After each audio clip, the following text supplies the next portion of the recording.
వాక్యములోనికి వెళదాం. యోబు గ్రంథం 23వ అధ్యాయం. యోబు గ్రంథం 23వ అధ్యాయం 15వ వచనం. కావున ఆయన సన్నిధిని నేను కలవరపడుచున్నాను. నేను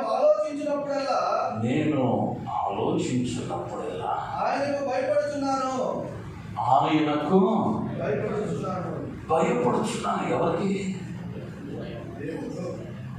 ఎవరికి? పక్కింటాడుగా. ఎవరికి? దేవునికి భయపడుతున్నాను అని యోబు చెబుతా ఉన్నాడు. యోబు ఎటువంటి పరిస్థితుల మధ్యలో ఉండి మాట్లాడాడయ్యా అంటే, ఉన్న సంతానం అంతా ఒక్క దినంలో చనిపోయారు, ఉన్న ఆస్తంతా పోయింది, ఎవరు మాట మాత్రం సహాయం చేసేవాళ్ళు లేరు. ఆ నాటి వరకు 1000 మంది పనివారు ఉన్నారు యోబు దగ్గర. 1000 మంది పనివారు కూడా ఈ రోజున ముఖం కూడా చూపించటంలా. అటువంటి బహుభయంకరమైన పరిస్థితుల్లో ఉన్నాడు యోబు. అయితే అయ్యా, ఈ పరిస్థితుల మధ్యలో కూడా నా ఇబ్బందిలో, నా వేదనలో, నా వ్యాధిలో నేను నిన్ను గురించి ఆలోచించినప్పుడల్లా, ఆయన గురించి ఆలోచించినప్పుడల్లా ఆయనకు భయపడుతున్నాను. ఇచ్చిన ఎన్ని తీసేశాడు దేవుడు, ఏమీ లేదు ఈరోజు. అయినా కూడా యోగుకి ఏం తెలుసయ్యా అంటే, ఆయనకు భయపడితే మరి ఒక రోజు రాబోతా ఉంది. ఏదైతే నేను పోగొట్టుకున్నానో, ఏదైతే నేను కోల్పోయానో, దానిని ఏం చేయబోతూ ఉన్నాడయ్యా అంటే, మరి ఒక దినాన ఇవ్వబోతూ ఉన్నాడు. అందులో బట్టి యోబులో ఏం కలిగిందయ్యా అంటే, దేవునిని కూర్చిన భయం యోబులో ఉంది. దేవుని కూర్చిన భయం యోబులో ఉంది. ప్రతి మానవుడు కూడా ఈ సృష్టిలో జన్మించిన ప్రతివాడు, ప్రాణమున్న ప్రతివాడు ఏదో ఒక భయంలోనే బ్రతికేస్తూ కాలం వెలపుచ్చుతూ ఉన్నాడు. భయం లేకుండా నేను ఉన్నానండి అనగలిగిన నరుడు ఎవడు భూమి మీద లేడు. కింద కూర్చున్న మీరైనా, పై కూర్చున్న నేనైనా, ఏదో ఒక భయం మనల్ని వెంటాడుతూనే ఉంటుంది, లేదా ఏదో ఒక భయాన్ని కలిగి ఉంటాం.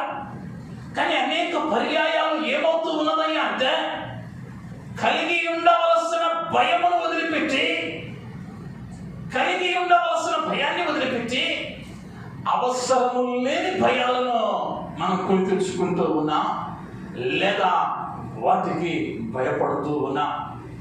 ఈ భయపడటం వల్ల ఏం జరిగిందయ్యా అంటే, ఎప్పుడు భయపడతామయ్యా అంటే, ఎదుటి వానికి గౌరవం ఇచ్చినప్పుడు, లేదా ఎదుటి వాని మాట అంటే గౌరవం ఉన్నప్పుడు ఆ భయాన్ని చూపిస్తాం. భయం లేదనుకోండి, ఇంట్లో పిల్లవాడిని అరే కొట్టుకింది 1 కిలో కందిపప్పు తీసుకురమ్మంటే, నీకేం కాళ్ళు చేతులు బాగానే ఉన్నాయిగా, నువ్వు వెళ్ళొచ్చుగా అంటాడు. ఎప్పుడయ్యా అంటే, తల్లిదండ్రులకు భయం లేనప్పుడు, తల్లిదండ్రులు అంటే బిడ్డకు భయం లేనప్పుడు ఏం చెబుతాడయ్యా అంటే, నువ్వు వెళ్ళి తెచ్చుకోవచ్చుగా అంటాడు. అదే భయం ఉన్నాడు అనుకో, ఆడుకుంటున్న ఆటలు పక్కన పెట్టి, నా తండ్రి చెప్పాడు, ఒకవేళ ఈ మాట వినకపోతే నా తండ్రి ఏం చేస్తాడయ్యా అంటే దండిస్తాడు, నా తండ్రి దండిస్తాడు అన్న భయం. ఉద్యోగం చేస్తా ఉన్నవాడు ఉద్యోగానికి ముందుగానే సెలవు మంజూరు కోసం పెట్టకుండా ఉద్యోగం మానేస్తే ఎక్కడ ఉద్యోగంలో సమస్య వస్తుందేమోనన్న భయం. ఒక ఫ్లైట్ టికెట్ బుక్ చేసుకున్నాం, సమయానికి వెళ్ళాలన్న భయం, లేకపోతే ఆ 4000 5000 పోతాయి అన్న భయం. ఒక రైలు టికెట్ కొనుక్కున్నాం, భయం రైలు వెళ్ళిపోయిద్దేమా. ప్రతిదానికి భయపడుతున్నాం. బాగుంది, ప్రతిదానికి భయపడుతున్నాం. రేపు పొద్దున వర్షం పడిద్దేమోనన్న భయం నాకైతే. ఎందుకయ్యా అంటే నవంబర్ మాసం వస్తే చెన్నైలో ప్రతి వాడు భయపడతాడు, మరి ముఖ్యంగా మా ఏరియా వాడు. ఎందుకయ్యా అంటే అధికమైన వర్షం పడిందనుకో ఎంత సమస్య. మళ్ళా ఏ దారిలోనైతే కారులో తిరిగామో అదే దారిలో పడవలో తిరగాలి, అదొక భయం. అయితే ఈ భయాలన్నీ ఒక పక్కన పెడితే ఏ భయం అవసరమయ్యా అంటే దేవుని కూర్చున్న భయం ఉంటే నీకు కలిగిన భయములన్నిటిలో నుండి ఆయన నిన్ను తప్పించేటువంటి దేవుడు అయి ఉంటున్నాడు. హల్లెలూయా, హల్లెలూయా. అయితే బైబిల్ గ్రంథంలో కొంతమంది భక్తులు దేవునికి భయపడిన వారు ఉన్నారు. దేవునికి భయపడిన వారు ఉన్నారు. దేవునికి భయపడితే ఎలాంటి కార్యాలు చేస్తారో మనం అర్థం చేసుకోవడానికి ఇది అవకాశంగా ఉండేదిగా ఉంటున్నది. ఆదికాండం 22వ అధ్యాయం 12వ వచనం. అప్పుడు ఆయన ఆ చిన్నవాని మీద చేయి వేయకము, అతడిని నీవేమీ చేయకము, నీ కుమారుని నాకీయ వెనుక తీయలేదు కనుక నీవు దేవునికి భయపడువాడవని ఇందువలన నాకు కనబడుచున్నదనేమో. దేవుడు మనకి మహిమ కలుగును గాక. హల్లెలూయా, హల్లెలూయా. అబ్రహామును దేవుడు పిలిచాడు. దేవుణ్ణి అబ్రహాము నమ్మాడు. విశ్వాసముతో వెళ్ళమన్న పట్టణానికి వెళ్ళాడు. వెళ్ళిన తరువాత వాగ్దానం చేశాడు, సంతానం ఇస్తానన్నాడు. సంతానం ఇసుక రేణువుల కంటే, ఆకాశ నక్షత్రముల కంటే విస్తారమైనదిగా దానిని ఆశీర్వదిస్తానన్నాడు. ఆ ఆశీర్వదిస్తానన్న దేవుడు ఆలస్యం చేశాడు. ఆఖరకు తన 100వ ఏట ఒక కుమారుడిని ఇచ్చాడు. వారికి 12 ఏళ్ళు వచ్చాయి. ఇప్పుడు 112 ఏళ్ళ వయస్సు. అబ్రహాము గారికి 99వ ఏట ఉన్నప్పుడే దేవుని దూత వచ్చి చెబితే, మీదటికి ఈ సంవత్సరం నీ ఇంత నవ్వుకుంటున్నా నీ కౌగిట కుమారుడు ఉంటాడని చెబితే శారమ్మ నవ్వింది. ఆ రోజే. ఎప్పుడయ్యా అంటే 13 ఏళ్ల క్రితం, 13 సంవత్సరాల క్రితం ఏం జరిగిందయ్యా అంటే శారమ్మ గారు నవ్వారు ఈ విషయాన్ని. ఇప్పుడు 13 ఏళ్ళు గడిచింది. కుమారుడు 12 ఏళ్ళ వయసుకి వచ్చాడు. ప్రభు అడుగుతా ఉన్నాడు 2వ వచనంలో, నీకు ఒక్కడై ఉన్న నీ కుమారుని అనగా నీవు ప్రేమించిన ఇస్సాకును తీసుకుని మోరియా దేశమునకు వెళ్ళి అక్కడ నేను నీతో చెప్పబో పర్వతములలో ఒకదాని మీద దహన బలిగా అతని నర్పించుమని చెప్పెను. దేవుడు మనకి మహిమ కలుగును గాక. హల్లెలూయా, హల్లెలూయా. ఇచ్చాడు దేవుడు. 12 ఏళ్ళు లేక పుట్టిన బిడ్డ ఎంత గారాబంగా పెంచాడు అబ్రహాం గారు. ఎందుకయ్యా అంటే ఐశ్వర్యవంతుడు అబ్రహాము. తనకు కొదువు ఉన్నది ఏదీ లేదు. ఇప్పుడు వీరి ద్వారా తన సంతానం అంతా విస్తరిస్తుందని దేవుడు కూడా వాగ్దానం చేశాడు. వాగ్దాన పుత్రుడు ఇప్పుడు ఇస్తాడు. ఇప్పుడు దేవుడు ఏమడిగాడయ్యా అంటే, నీకు ఒక్కగానొక్క కుమారుడు అయినటువంటి ఇస్సాకును నేను చూపిస్తూ ఉన్నటువంటి మోరియా దేశంలోని పర్వతం మీదకు తీసుకుని వెళ్ళి దహన బలిగా వారిని అర్పించుమని దేవుడు చెబుతూ ఉన్నాడు. ఇక వెనకాల గాడిని తీసుకున్నాడు, ధన్వాలను తీసుకున్నాడు, కట్టెలు తీసుకున్నాడు, నిప్పు తీసుకున్నాడు, బయలుదేరాడు. బయలుదేరి 5వ వచనంలో చదివితే, తన పని వారితో మీరు గాడిదతో ఇక్కడే ఉండుడి, నేను ఈ చిన్నవాడును అక్కడికి వెళ్ళి దేవునికి మొక్కి మరలా మీ యొద్దకు వచ్చేదమని చెప్పి ఉన్నాడు. ఎవరెవరు? నేను మాత్రమే వస్తానన్నాడు. మేము ఈ చిన్నవాడును వెళ్ళి మరలా వస్తాం. దేవుడు ఏమడిగాడు? అప్పుడు దేవుడు చెప్పలా, నువ్వు పైకి తీసుకురా, అక్కడ కత్తెత్తు, ఆఖరి నిమిషంలో నేను కట్ అంటున్నా దేవుడు చెప్పలా. కానీ అబ్రహాంకి ఏం తెలుసయ్యా అంటే ఆయన యందు భయభక్తులు కలవాలని ఆయన విడిచిపెట్టడని తెలుసు. ఆయన యందు భయభక్తులు కలిగి ఉంటే ఆయన విడిచిపెట్టడని తెలుసు. విశ్వాసంతో చెప్పాడు, బయలుదేరాడు. ఆ విశ్వాసపు మాట పలికిన వెంటనే కొడుకంటా ఉన్నాడు, తండ్రి కట్టెలు ఉన్నాయి, నిప్పున్నాయి, వధించడానికి గొర్రెపిల్ల ఎక్కడ? దెబ్బ మీద దెబ్బ పడతా ఉంది పాపం అబ్రాహాంకి. కృంగిపోయి ఉంటాడు ఆ సమయంలో. ఇప్పుడు ఏం చెప్పాలంటే వాస్తవానికి నాయన నిన్నే అడిగాడు, అంతేనా కాదా? దేవుడు మాట్లాడింది ఏంటి? నీ కుమారుడే ఉన్నాడు. మరి ఇప్పుడు అబ్రాహాం గారు ఏం చెప్పాలి? నీవే ఆ వరకు కనబడిన గొర్రెవయ్యా అని చెప్పాలి. కానీ అబ్రాహాం గారు అక్కడ కూడా అంటున్నాడు, యెహోవాయే చూసుకోగలడు. వెళ్ళాడు, కత్తిచ్చాడు.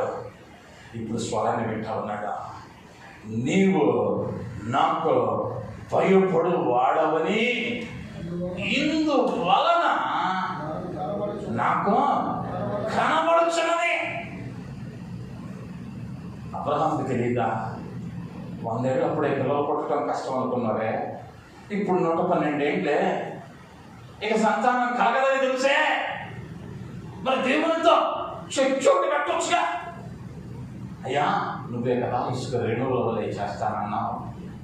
అక్కడ దేవుడు మాట్లాడిన తర్వాత అబ్రహాం సంభాషణ మరి ఒకటి లేదు, ప్రతిదానికి ఎస్ ఎస్ ఎస్ అంతే. ఇంకెక్కడ అడ్డొచ్చి అయ్యా ఇటు కాదులయ్యా, ఇంకో 4 ఏళ్ళు ఉంచుకుంటానయ్యా, ఇంకో 4 రోజులు చూసుకుంటానయ్యా, ఈ పూటే తీసుకెళ్ళిపోతే ఎట్టయ్యా, అకస్మాత్తుగా చెబితే ఎట్టయ్యా, ఇన్నేళ్ళు చెప్పలేదు కదయ్యా, ఇప్పుడు చెబితే ఎట్టయ్యా, అదేదో ముందే చెప్పినట్టయితే అంత కాలంలో పెంచుకునేవాడు కాదేమో. 12 ఏళ్ళు రంగానే ఇష్టాన్ని తీసుకొచ్చిన బలి అన్నట్టయితే ఇంత కాలం ఉండేది కాదేమో. ఈ మీటింగ్లో ఏం చదవాలా? ఏమంటా ఉన్నాడు అంటే తీసుకుని వెళ్ళి కట్టెలుతా ఉన్నాడు. దేవుడు అక్కడ చక్కగా మాట్లాడాడు, నీవు నాకు భయపడుచున్నావని నాకు కనబడుచున్నది. నువ్వు ఆయన భయపడుతున్నావు లేదో ఆయన కనబడాలి. ఎవరికి కనబడాలి? ఆయనకు కనబడాలి. ఆయనకు కనబడాలి అంటే ఆయన ఏదైతే చెప్పాడో అది ఏదైనా చేయటానికి వెనకాడకూడదు. ఆయన ఏదైతే చెప్పాడో దానికి వెనకాడకూడదు. అబ్రహాము ఆశీర్వదింపబడటానికి కారణం అదే. అబ్రహాము ఆశీర్వదింపబడటానికి కారణం తన ఏకైక కుమారుని సైతము ఇక వంశం లేకపోయినా పర్లా ఆయన ఉంటే చాలు అనుకున్నాడు. ఆయన ఉంటే చాలు, నాకు 112 కాదు 200 ఏళ్ళు వచ్చినా ఆయన సంతానం ఇవ్వగలిగిన దేవుడు. నమ్మాడు అబ్రహాం. అందుకనే విశ్వాసులకు తండ్రి అని పిలువబడ్డాడు. అంటే నీవు ఆయనకు భయపడుతున్నావో లేదో కనబడాలి. కొన్ని పర్యాయాలు భయపడుతున్నావు అంటాం, కానీ భయం ఎక్కడ కనపడదు అంటే క్రియలలో కనపడదు. లోకపరంగా భయపడే విషయాల్లోనేమో కనిపించాల్సిన దానికన్నా ఎక్కువ కనిపించేసింది. పొద్దున ఒక పరీక్ష ఉందనుకుందాం, మీకు ఒక కాంపిటేటివ్ ఎగ్జామ్ ఉందనుకుందాం. అది రాస్తే 6 జీతం వచ్చింది అనుకుందాం. ఇప్పుడు దేని మీద భయం ఉంటుంది మనకి? పరీక్ష మీద భయం ఉంటుంది. ఎందుకయ్యా అంటే ఆ వచ్చేది కనిపిస్తుంది కంటికి 6 అంకెలు. అప్పుడు ఏమైందయ్యా అంటే పుస్తకాల్లో తిరగేస్తూ ఉంటాం, కానీ దేవుడు ఇవ్వబోతూ ఉంది కంటికి కనిపించడం లేదు కాబట్టి అర్థమైందనుకుంటా నేను చెప్పే మాట. దేవుడు నిన్ను ఏ విధంగా ఆశీర్వదింపబోతూ ఉన్నాడో అది కంటికి కనిపించడం లేదు కాబట్టి భయం లేకుండా పోతుందేమో. అబ్రహాము దేవునికి భయపడుతూ ఉండటం దేవుడు చూశాడు. అంటే నువ్వు ఆయనకు భయపడుతూ ఉన్నావో లేదో ఆయన చూస్తూ ఉన్నాడు. అబ్రహాము ఆ ఒక్క చోట మాత్రం భయపడి మిగిలిన చోట భయపడకుండా ఉన్నాడు కాదు. తన అడుగడుగున ప్రతి అడుగులో తన భయాన్ని దేవుడు చూశాడు. ఆ దేవునికి భయపడి ఉండటం వలన అబ్రహాము తన తరతరాలు ఆశీర్వదింపబడ్డాయి. అబ్రహాముకు దేవుడు ఏ వాగ్దానాలనైతే ఆది కాండములో ఇచ్చాడో ఆ వాగ్దానాలన్నీ కూడా నెరవేర్చబడ్డాయని బైబిల్ పండితులు, చరిత్రకారులు నిర్ధారించిన వారై ఉంటూ ఉన్నారు. మచ్చుకు ఒకటి చూస్తే ఆయన అన్నాడు, నీ జనాంగం త్వరగా ఉంటారు అని అన్నాడు. వాస్తవం. ఈనాడు ప్రపంచంలో గుండు సూది నుండి శాటిలైట్ వరకు దేనిని కనిపెట్టిన వాని పేరు తీసిన వాని మూలాలు వెలిగితే అమెరికా వాళ్ళకి ఇదే పని. ఎవరైతే అనుకున్నారో వారే ప్రాంతం వారు, ఏ తెగకు చెందిన వారు అని సర్వేలు చేస్తే తేలింది ఏందయ్యా అంటే అధికులు ఎక్కడి నుంచి వచ్చారయ్యా అంటే యూదా గోత్రము నుంచి వచ్చిన వారే. దేవుని నామానికి మహిమ కలుగును గాక. హల్లెలూయా. అబ్రహాము వంశావళిలో నుంచి వచ్చిన వాళ్ళే. దేవుడు ఆశీర్వదిస్తానన్నాడు, నీ సంతానాన్ని ఆశీర్వదిస్తానన్నాడు. ఈనాడు ప్రపంచంలో ఐశ్వర్యవంతమైన దేశాల జాబితాలో ఉన్న దేశాలను మనం గమనిస్తే అత్యధికం ముస్లిం దేశాలే కనిపిస్తా ఉన్నాయి. అక్కడ ఆదాయానికి కొలువు లేదు. ఒక బావి తవ్వుకుంటే 100 ఏళ్ళు తోడుకోవచ్చు. పెట్టుబడి లేని వ్యాపారం. ఎక్కడొచ్చింది ఈ ఆశీర్వాదం అంటే ఆ దేవుడు ఆశీర్వదించాడు అబ్రహాముని. అబ్రహాము సంతతి ఆశీర్వదింపబడింది. దేవుడు నామానికి మహిమ కలుగును గాక. హల్లెలూయా. అబ్రహాముకి ఇచ్చిన ఏ ఆశీర్వాదం కూడా వ్యర్థమైపోలేదు. ఎందుకయ్యా అంటే దేవునికి భయపడేటువంటి వాడిని దేవుడు చూశాడు. నీవు నేను భయపడుతున్నామా? మన భయం ఎంతవరకు మనల్ని మనం ప్రశ్నించుకొనవలసిన వారమై ఉంటున్నా. రెండవదిగా ఆదికాండం 39వ అధ్యాయం 9వ వచనం.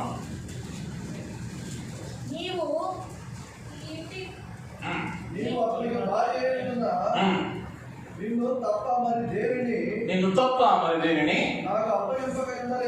నాకు అప్పగింపక ఉండలేదు. కాబట్టి నేను ఎంత ఘోరమైన దుష్కార్యము చేసి దేవునికి విరోధముగా పాపము కట్టుకుందునని తన యజమానుని భార్యతో అనెను. దేవుని నామానికి మహిమ కలుగును గాక. హల్లెలూయా. పని అప్పగించింది ఎవరయ్యా అంటే ఐగుప్తు అధికారి. ఇక్కడ మధ్యలో దేవుడిని తీసుకొని వస్తున్నాడు యోసేపు. ఆ పనివారి భార్య ఏమన్నాయి అంటే నాతో శయనించు, నా కోరిక తీర్చమని మరి వస్త్రాలను పట్టుకుంది. అక్కడ ఎవడో లేడు చూడటానికి. ఈయనెవరయ్యా అంటే రాణి. దేశానికి రాజు తర్వాత స్థానంలో ఉన్నాయి. పాపము చేయడానికి ప్రేరేపించింది. కానీ యోసేపు భయపడుతున్నాడయ్యా అంటే నేను దేవునికి వ్యతిరేకముగా పాపము చేయనని భయపడుతున్నాడు. అబ్రహాము ఆ దేవునికి ఒక పేరు పెట్టాడు, యెహోవా ఈరే, చూచుచున్న దేవుడు. ఆ సంగతి యోసేపుకు తెలుసు.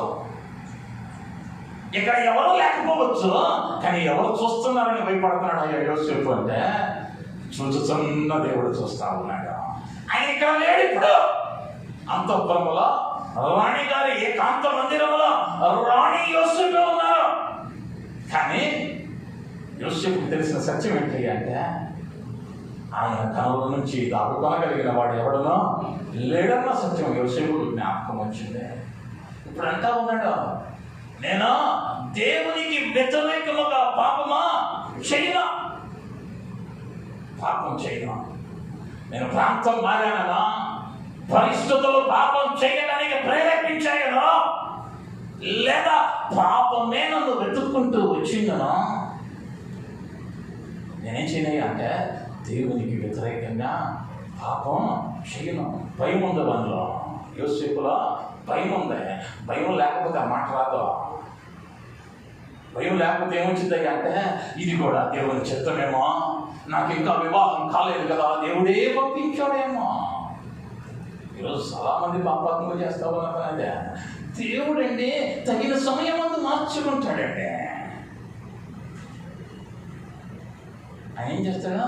తగిన సమయం ముందు దర్శిస్తాడండి. ఆ సమయం కొరకు వేచి చూస్తున్నానండి. అప్పుడు నువ్వు చూడటానికి ఏం లేదు, లోకమంతా చూసింది నేను. ఎందుకయ్యా అంటే అప్పుడు అలంకరించబడిన స్థితిలో ఉంటావు. దాంట్లో వేసి రంగులు కొట్టి యోసేపు ఉన్న జ్ఞానం ఏంటయ్యా అంటే పాపము చేయటానికి భయపడుతున్నాడు. పాపం చేయటానికి భయపడుతున్నాడు. నీవు నేను పాపం చూసి పారిపోతా ఉన్నామా, లేదా పాపానికే SMS పంపించి తెచ్చుకుంటున్నామా ఆలోచించుకోవాలి. కొన్నిసార్లు పాపాన్ని SMS అంటే మనం ఎక్కువ తెచ్చుకోవటం, డబ్బులు ఇచ్చి తెచ్చుకోవటం. ఆడికి వెళ్ళకూడదని తెలుసు. ఆడికి వెళ్ళిన తర్వాత చేయకూడదనే వెళ్ళానండి, చూడకూడదనే వెళ్ళానండి, కానీ బాగా చూసేసానండి. ఎవరు వెళ్ళమన్నాడా? వాక్యం చెబుతూ ఉన్న మాట, దుష్టులు ఆలోచన చొప్పున నడువక, పాపుల మార్గమున నిలువక. అక్కడికి వెళితే పాపం జరిగిందని తెలిసినప్పుడు దేవుడు అంటే భయం ఉంటే పాపం చేయటానికి ఏం కావాలి అంటే భయం రావాలి. లంచం తీసుకోవటానికి ఏం కావాలి అంటే భయం కావాలి. ఈ దేహాన్ని పాడు చేసుకోవడానికి వాడుతున్నటువంటి మత్తు పదార్థాలు చూస్తే ఏం కావాలి అంటే భయం కావాలి, భయం రావాలి. ఎందుకంటే ఇది దేవుని ఆలయం, ఈ దేహము దేవుని ఆలయం. దాన్ని పాడు చేయడానికి తృణప్రాయంగా చేసేస్తున్నావంటే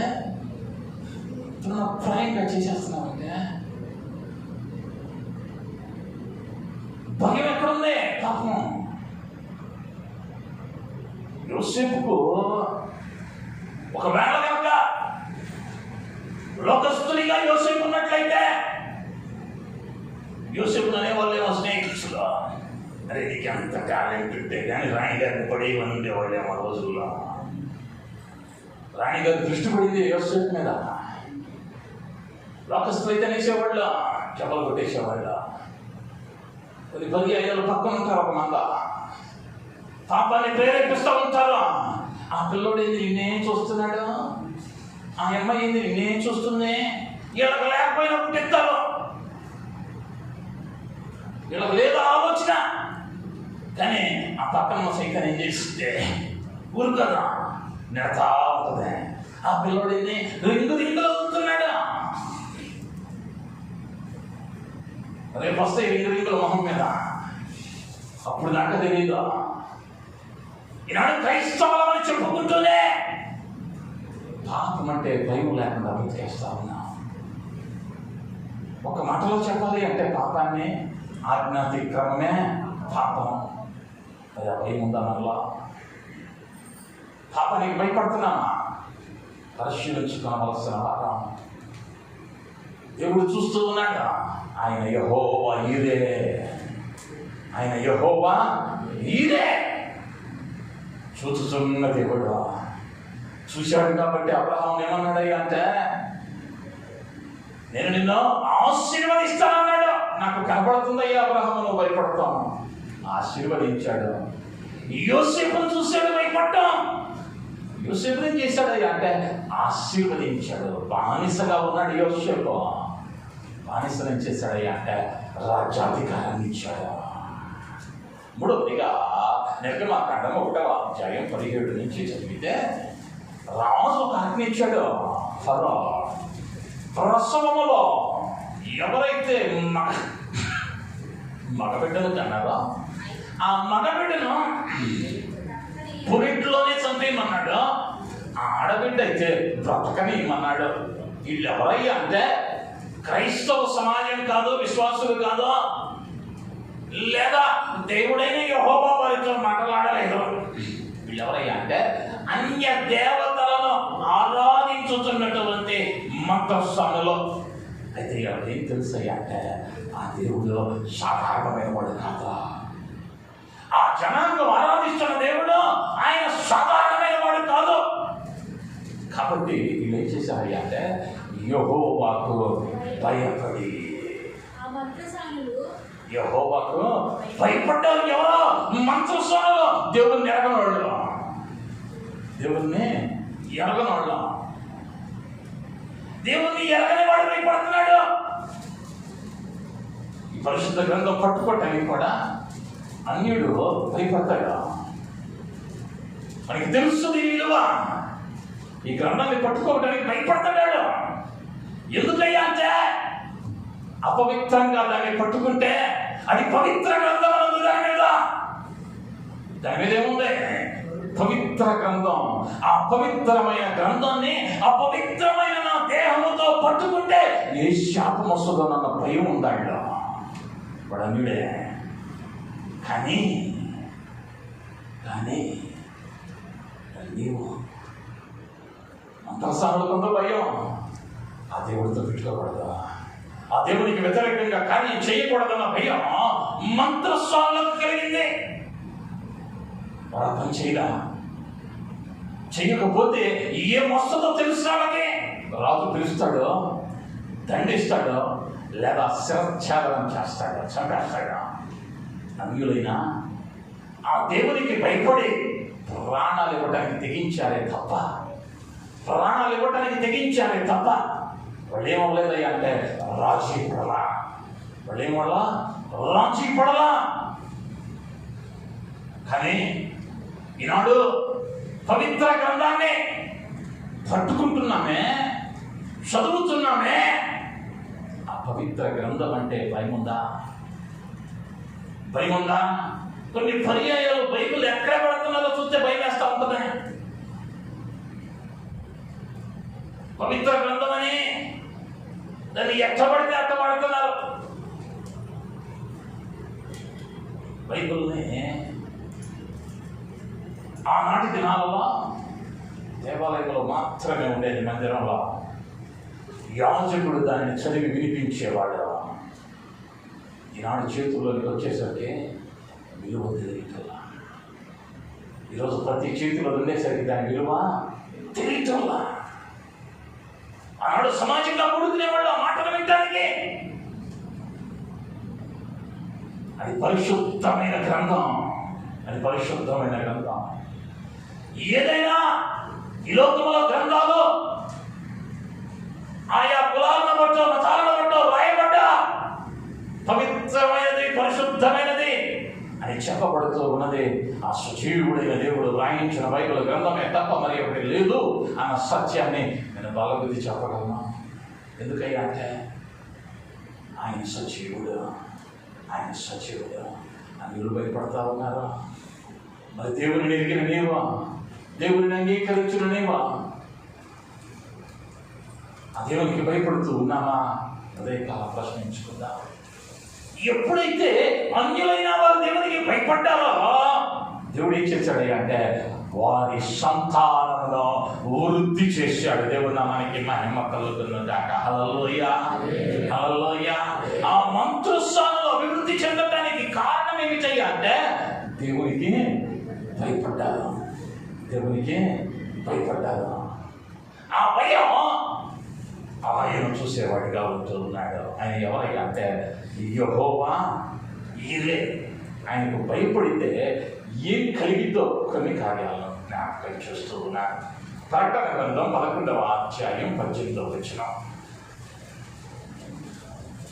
ఆయనకు భయపడితే ఏం కలిగితే, భయపడకపోతే ఏమైతే కూడా ఈ ఉదయకాలం మనం ధ్యానిద్దాం. నీకు కోపం వచ్చెను, ఋతువులు తీర్పు పొందుటకును నీ దాసులకు సంపాదించుటకును ఉమ్. నీ నామమునకు భయపడే వారికి తగిన ఫలమునిచ్చితివి. నీ నామమునకు భయపడిన వారికి తగిన ఫలమిచ్చుటకు దేవుని నామానికి మహిమ కలుగును గాక. హల్లెలూయా. భక్తుడైన యోహాను పద్మాసు ద్వీపములో ఆ రెండవ రాకడను గురించిన దర్శనములో దేవుడు స్పష్టంగా ఒకదాని తర్వాత ఒకటి పద్మాసు ద్వీపములో యోహాను భక్తునికి చూపిస్తూ ఉన్నాడు. ఆ చూపిస్తూ ఉన్న క్రమములో ఇక్కడ ఫలాన్ని ఒక గుంపు పొందుకుంటూ ఉంది. ఎవరయ్యా ఈ గుంపు అంటే ఆయనకు భయము భక్తి కలిగిన వారు. ఆయన యందు భయము కలిగి ఎవరైతే ఈ లోకంలో జీవించారో వారికి ఏం చేశాడయ్యా అంటే ప్రతిఫలం ఇచ్చాడు. వారికి ప్రతిఫలం ఇచ్చాడు. అందుకని అన్నాడు, మీరు ఈ లోకములో మీ సంపాదన కూర్చుకొనవద్దు. ఇక్కడ దొంగలు చిమ్మట అనేకమున్నాయి, అవి వాటిని పాడు చేస్తాయి. నా దగ్గరికి నువ్వు వచ్చిన తర్వాత నాతో నేను ఉండేటట్లు ఆయన ఏం చేస్తానన్నాడు అంటే ఒక గొప్ప పట్టణాన్ని కడతానన్నాడు. అక్కడ నువ్వు ఏదైతే ఎంతగానైతే ఈ లోకంలో భయాన్ని కనబరిచావో, ఎంతగా భయపడుతూ లోకాన్ని ద్వేషిస్తూ ఆయన మాటను వింటూ పాపాన్ని వ్యతిరేకిస్తూ జీవించావో దాన్ని చూచిన దేవుడు నీకేమి ఇవ్వబోతున్నాడయ్యా అంటే ప్రతిఫలం ఇవ్వబోతా ఉన్నాడు. ఆయన ఏమి ఇవ్వబోతూ ఉన్నాడు? ప్రతిఫలం ఇవ్వబోతూ ఉన్నాడు. ఇప్పుడు ఆయన ప్రతిఫలం ఇవ్వబోతూ ఉన్నప్పుడు నువ్వు మొదటి వరుసలో ఉండబోతూ ఉన్నావా? లేదా అసలు ఆ లిస్టులో మన పేరు ఉంటుందా? ఆ జాబితాలో నీ పేరు నా పేరు ఉంటుందా? ఒక్కసారి పరిశీలించుకోవాలి. ఒకవేళ ఆ జాబితాలో నీ పేరు కలిపి లేదనుకో, ఇంకో జాబితా ఉంది. భయపడని వారు ఎక్కడున్నారయ్యా అంటే పాతాళంలో ఉన్నారు. పాతాళంలో ఉన్నారు. అక్కడ ఏమవుతున్నాయి అంటే అగ్ని నదులుగా పారుతున్నాయి. అగ్ని నదులు అంట. పురుగు సావదో, అగ్ని ఆగదు. ఆయన ఇచ్చిన ప్రతిఫలంలో అనుకో ఏముంటదయ్యా అంటే జీవ కిరీటం ఉంటుంది, మహిమ కిరీటం ఉంటుంది, బంగారు వీధులు ఉంటాయి, ఆకలి ఉండదు, తప్పికొండదు. నిత్యమా స్తుతుల మధ్య గాన ప్రతిగానముల మధ్య సృష్టికర్తను స్తుతిస్తూ ఆయన ముఖ దర్శనం చేస్తూ ఆయన ముఖ దర్శనం చేసుకుంటా. మరి ఆ ప్రతిఫలం పొందుకునే స్థితిలో నీకు నేను ఉన్నామా ప్రశ్నించుకుందా. ప్రతివానికి ప్రతిఫలం ఉన్నాయి. యేసుక్రీస్తు వారే చెప్పారు, వాని వాని క్రియల చొప్పున ప్రతి వానికి జీతం ఇచ్చుటకు నా యొక్క ఉంది. ఎవరు ఎస్కేప్ అవడానికి అవకాశం లేదు. నేను రాష్ట్రంలోనో, నువ్వు సంఘ పెద్దనా, లేదా నువ్వు పైరు టీమనా, నువ్వు విశ్వాసనా, ఎవరికి లేదా. ప్రతి వానికి వాని వాని క్రియల చొప్పున. ప్రతి వానికి ఏముందయ్యా అంటే నా దగ్గర జీతం రెడీగా ఉంది, ఏదో ఒకటి తీసుకోవాలి. ఏది లేకుండా నీకు మాత్రం లేదు. ఆఖరి నిమిషంలో వచ్చినోడికి కూడా కూలి ఇచ్చినాడు ఆయన. పొద్దున్నే 10ంటికి వచ్చినోడికి కూలి ఉంది. పని దిగబోతున్నప్పుడు సాయంకాలం 6ంటికి వచ్చినోడికి కూలి ఇచ్చాక ప్రతి వానికి ఉంది. మరి ప్రతిఫలం పొందే జాబితాలో నీకు నేను ఉన్నామా ప్రశ్నించుకున్నా. లూకా సువార్త 1వ అధ్యాయం 50వ వచనం. లూకా సువార్త తరతరములలో ఉండును. దేవుడు మనకి మహిమ కలుగును గాక. హల్లెలూయా. ఆయనకు భయపడు వారికి, ఆయనకు భయపడు వారి మీద ఆయన కనికరము తరతరములు ఉండును. దానిలో ఇటువంటి అనుమానం లేదు. ఆయనకు భయపడితే నువ్వు మాత్రమే ఆశీర్వదింపబడటం కాదు, నీ తర్వాత తరాలు అవి ఆశీర్వదింపబడతాయి. ఒకవేళ నువ్వు చూడకపోవేమో ఆశీర్వాదం, నువ్వు చూడలేవేమో, కానీ ఈ మాట మాత్రం మారదు. ఆయన కనికరము తరతరాలు ఉంటుంది. ఎవరి మీద అంటే ఆయనకు భయపడు వారి మీద. ఆయనకు భయపడు వారి మీద. నా 16 ఏళ్ల వయస్సు నుండి 23 ఏళ్ల వయస్సు వరకు నన్ను చూసిన ప్రతివాడు అన్నమాట, వీడెందుకు పనికిరాడా, వీడెందుకు పనికిరాడా. ఒకనొక సమయంలో నేను అనుకున్న మాట కూడా, ఇక మన వల్ల కాదులే, మనం ఉంటే జైల్లోనో లేదా ప్లాట్ఫామా. ఎందుకయ్యా అంటే అంత దౌర్భాగ్యమైనటువంటి జీవితం.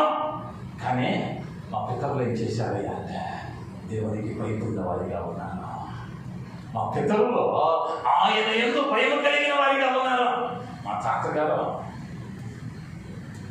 మా తండ్రి గారు ఒకే ఒక కుమారుడు.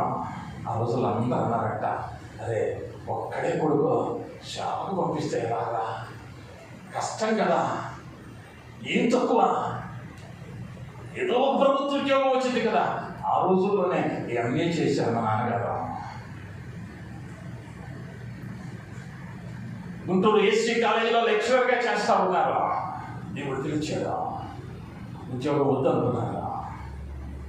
శ్యామని వెళ్తా ఉంటే మా తాతగారు అన్నారంట, దేవుడు పిలిస్తే వెళ్ళిపోనాయన, దేవుడు పిలిస్తే వెళ్ళిపో. మా తాతగారు, మా తల్లిగారు, తండ్రి గారు కటాపు ఇష్టాక్ గారని సత్తంపల్లి ప్రాంతంలో, ఆయన పేరు వినని వారు ఉన్నారు ఆ ప్రాంతంలో. ఆ దినాలలో ఖాళీ నడకన వారు పరిచర్య జరిగించారు. ఉపాధ్యాయునిగా చేస్తూ ఉద్యోగ వృత్తిని విడిచిపెట్టే. ఈరోజు తెలియదు దాని విషయం మీకు. ఆయన భయపడితే ఏం జరిగిందో. నేను మధ్యలో మంచం మీద పండుకుంటే నా చెవి దగ్గర మాటలు వినిపిస్తూ ఉంటాయి, ప్రార్థన. విసుక్కునే వాళ్ళం నా తల్లి గారిని, ఏంది గోళ అర్ధరాత్రిని తెలియదు ఆ రోజు విలువ. ఆయనకు భయపడితే బ్రతుకులు ఎలా ఉంటాయో ఆ రోజు తెలియదా, కావదన్నాం. కానీ ఆయన ఇచ్చిన మాట మాత్రం మరలా. ఆయన కాదనుకుని ఈ బైబిల్ మాత్రం నేను ప్రకటించాలని చెప్పినాడు నేను. ఎందుకయ్యా అంటే దానిలో ఉండే బాధలు నాకు తెలుసు. పుట్టుక నుంచి మా తాతల కాలం నుంచి చూసినాడు. కాబట్టి ఈ పని మాత్రం వద్దు, ఇంకేదైనా చేస్తానన్నా. కానీ ఆయన కనికరం ఉంది కాబట్టే, ఆయన కనికరం ఉంది కాబట్టే ఇంకను కాపరిగా నిలవపెట్టి ఈ అల్పుని అనేకులకు ఆశీర్వాదకరంగా నిలవపెట్టాడు. హల్లెలూయా, హల్లెలూయా. ఆయన కనికరం తరతరాలు ఉంటుంది, తరతరాలు ఉంటుంది. నిన్ను చూసినోడు ఈరోజు అనుకోవచ్చు, ఎందుకలా ఇంత భక్తి అని. ఈరోజు తెలియదా, ఈరోజు తెలియదా, నీ బిడ్డలు పనికి మాలిన వారిగా మారిపోయినా ఆయన కనికరం ఉంటే ఏమైతే అంటే పెంట కుప్పల మీద ఉన్నటువంటి వారిని తీసుకుని వచ్చి రాజులతో కూర్చోబెట్టగలడు నా దేవుడు. హల్లెలూయా, హల్లెలూయా. దేనికి భయపడాలి అంటే ఆయన కనికరం పొందడానికి భయపడాలి. ఆ కనికరం ఉంటే చదువక్కర్లా నీకు. చెప్పులు కుట్టుకునే అబ్రాహ్మణులు ఇంకా అమెరికా ప్రెసిడెంట్ అయ్యాడా. దేవుని యందు భయభక్తులు కలిగిన వారు, మేధావులైనటువంటి వారు అనేక సాక్ష్యాలను చెప్పవచ్చు ప్రపంచ చరిత్రలో. అయ్యా బొల్బెట్టగలుగుతున్నామంటే బైబిల్లో నుంచి అన్నాడు ఆయన. భూమి గుండ్రంగా ఉందని 18వ శతాబ్దం దాకా ఎవరికి తెలియదా. యోగ భక్తుడు ఎప్పుడో రాశాడు, భూమిని శూన్యములో ఓరలాడ తీసుకుంది. అది శూన్యంలో ఉందని ఎవరికి తెలియదా. ఆయన ఏం చేయగలడు అంటే నా కైకరము చొప్పున ప్రతిదీ నీకు నేర్పించి ఆయన ఆశీర్వదించగలడు. అయితే నువ్వు ఆయనకు భయపడటం నేర్చుకోవాలి. ప్రతిఫలం ఇస్తాడు, కనికరం చూపుతాడు. 2 కొరింథీ పత్రిక 7వ అధ్యాయం 1వ వచనంలో చూస్తే,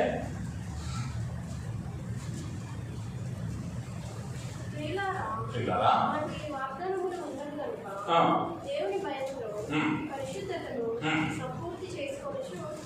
పరిశుద్ధతను సంపూర్తి చేసుకోవచ్చు, ఆ, ఆత్మకును ఆ. కలిగిన సమస్త కల్మషం నుండి మనలను పవిత్రులుగా చేసుకుందాం. మనలను పవిత్రులుగా చేసుకుందాము. ఆయనకు భయపడితే ఏమవుతుందయ్యా అంటే ఈ లోక పాపాల నుండి దూరమై మనల్ని మనం ఎలా చేసుకుంటామయ్యా అంటే పవిత్రపరచుకుంటాం, పరిశుద్ధపరచుకుంటాం. పవిత్రత పరిశుద్ధత లేకుండా ప్రభువును చూడలేము. ఆయనకు భయపడితే కలిగే మేలేంటంటే అంటే పరిశుద్ధ జీవితం జీవించగలవు. పరిశుద్ధమైన జీవితం, నీ ఆలోచనల్లో కూడా పాపము రాని జీవితం, నీ కార్యాలలో నీవెలా ఉండగలవు అంటే పరిశుద్ధత కలిగిన వారిగా ఉండగలవు. అబ్రహాము దేవునికి భయపడ్డాడు, దేవుడు ఆశీర్వదించాడు, చేసిన ఏ వాగ్దానం తప్పిపోలా. యోసేపు దేవునికి భయపడ్డాడు, ఖైదీగా బానిసగా ఉన్న వారిని అధికారిని చేశాడు.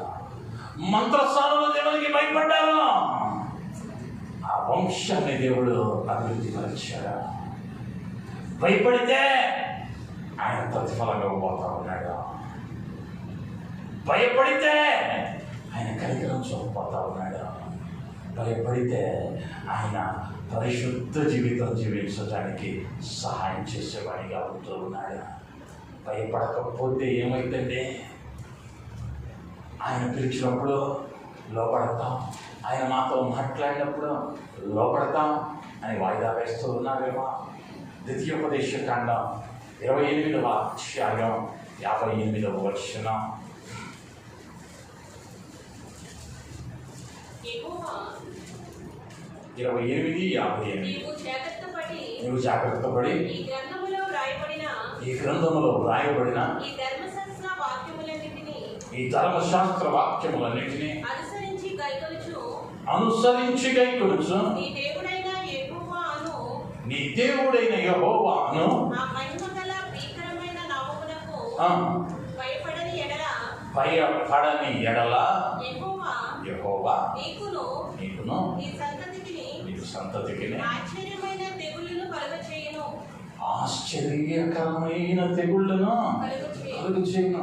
ఎవరో ఇది కడుపు మండి మాట్లాడిన మాట కాదు, జీవము కలిగిన దేవుడు అన్న మాట. జీవం కలిగిన దేవుడు మోషతో అంటా ఉన్నాడు, ఈ గ్రంథంలో వ్రాయబడిన వాటన్నిటినీ అనుసరించి నువ్వు నడుచుకోవాలంటే, ఒకవేళ వీటికి భయపడని ఎడల ఆశ్చర్యకరమైన తెగుళ్ళు. అయ్యో ఈ సమస్య నాకే ఎందుకు వచ్చింది అనుకుంటున్నావేమో, భయపడలేదేమో, నువ్వు భయపడలేదేమో. ఆ భయాన్ని నీకు కలుగ చేయాలని అనుమతిస్తూ ఉన్నాడేమో ఆయన భయపడటం నేర్చుకున్నా. ఇదే స్థాయిలో ఉన్నా ఏమవ్వాలి అంటే ఆయనకు భయపడటం నేర్చుకోవాలి. మోషే యొక్క సహోదరుని మీకాలని సంఖ్యాకాండంలోకి వెళ్తే మన గురించి చదువుతాం. 12వ అధ్యాయం 8వ వచనం.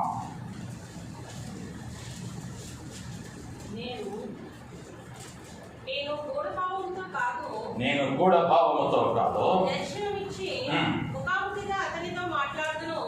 అతడు యెహోవా స్వరూపమును నిదానించి చూచును. కాబట్టి నా సేవకుడైన మోషేకు విరోధముగా మాట్లాడుటకు మీరేలా భయపడలేదనెను. దేవుడు నామానికి మహిమ కలుగుతున్న కాక. హల్లెలూయా. వాళ్ళ అమ్మనే మాట్లాడుతుంది, బయట అలా బయటోళ్ళ గురించి మరి ఒక వ్యక్తినో తక్కువ చేసి మాట్లాడలా. కానీ ఆ వ్యక్తి ఏ స్థానంలో ఉన్నాడయ్యా అంటే దేవుని సేవకునిగా ఉన్నాడు. అందుకని దేవుడు అక్కడ అన్నాడు,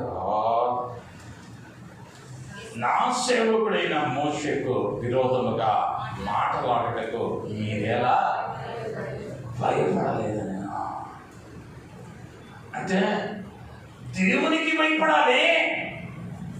భయపడకపోతే ఏం జరిగిందయ్యా అక్కడంటే ఈమెకి మంచు వంటి తెల్లని కుష్టము కైనా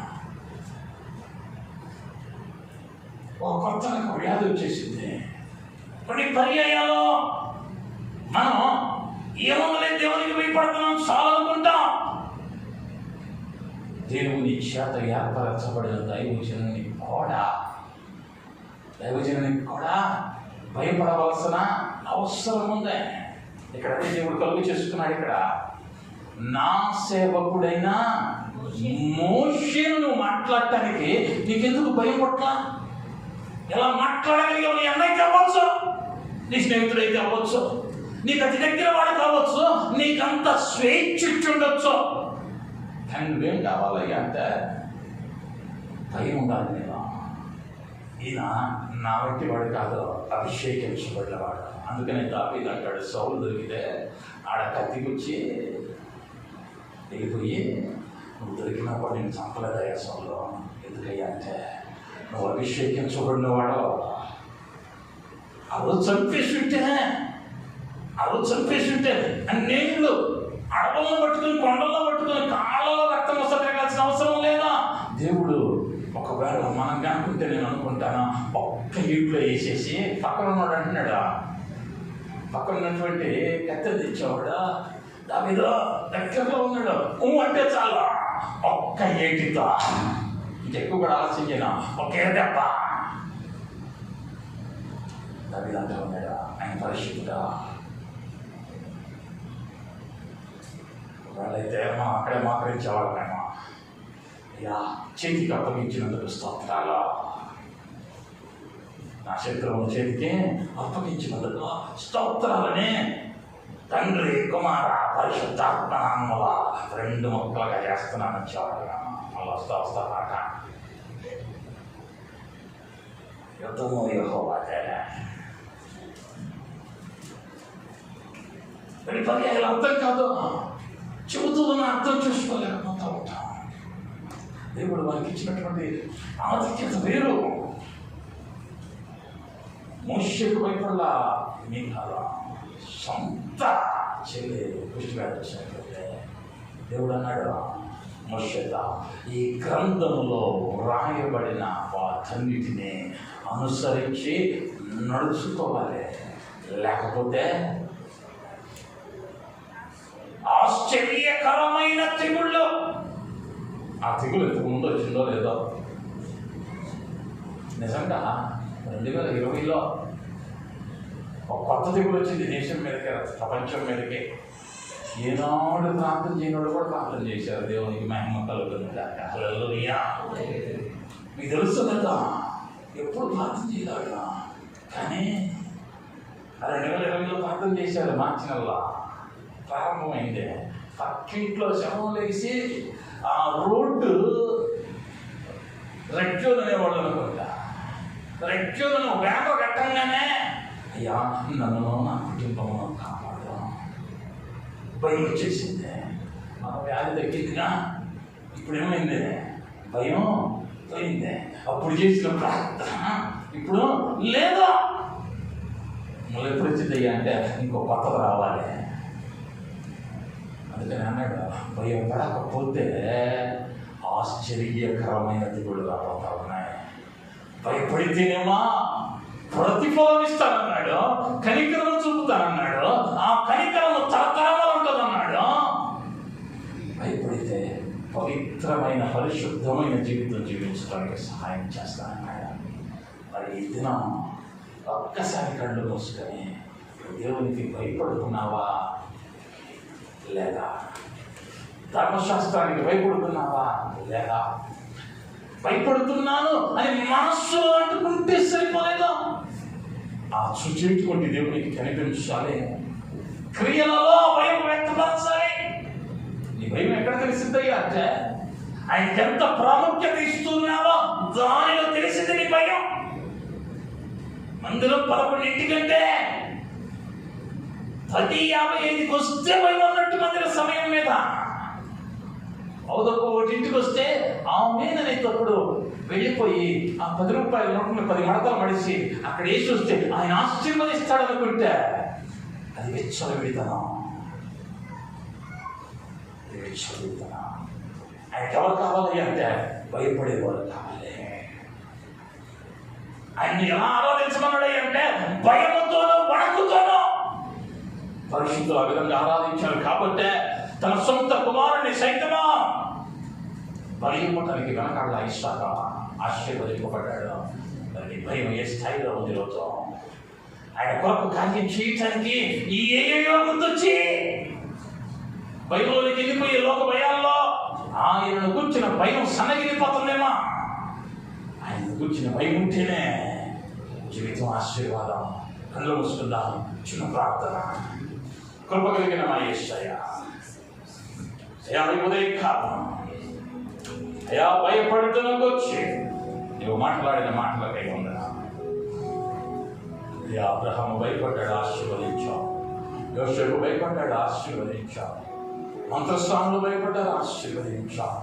అయ్యా మాకు ఆ భయములు తొలగించి అయ్యా మాలో ఏ ఒక్కరేమో నాయన ఆ ఆశ్చర్యకరమైన తెగుళ్ళ బారిన పడకుండానట్లు నాయన నీ భయములు పుట్టించి అయ్యా నీలో బలముందే వారముగా, నీ చేత ఆశీర్వదింపబడే వారముగా, నీ కనికరాన్ని పొందుకునే వారంగా, నీ యొక్క ప్రతిఫలం తీసుకునే వారంగా, నీలో పరిశుద్ధంగా జీవించే వారంగా మా ప్రతి ఒక్కరిని మార్చమని నీ దీవెనల చేత తృప్తిపరచుమని యేసు నామములో అడుగుతున్నాను. ఆమేన్. దేవుని నామానికి